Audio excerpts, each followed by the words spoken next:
انا امي جت صحتني الصبح وانا نايم على السرير، بتقولي ميعاد الشغل وقوم يلا وبلاش تاخير. قلت لها حاضر قايم بس مسقطه فوق ازاي.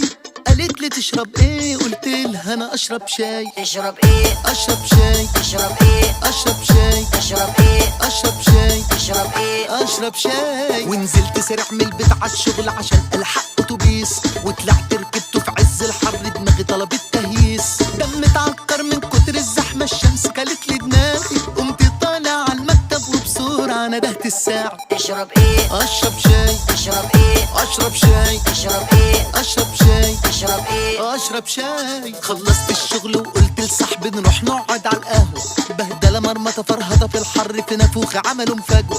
وقعدت احكي له على اللي حصل لي من ساعه ما صحيت، قام قال لي كمان انا زيك ويا ريتك ما كنت حكيت. تشرب ايه؟ اشرب شاي. تشرب ايه؟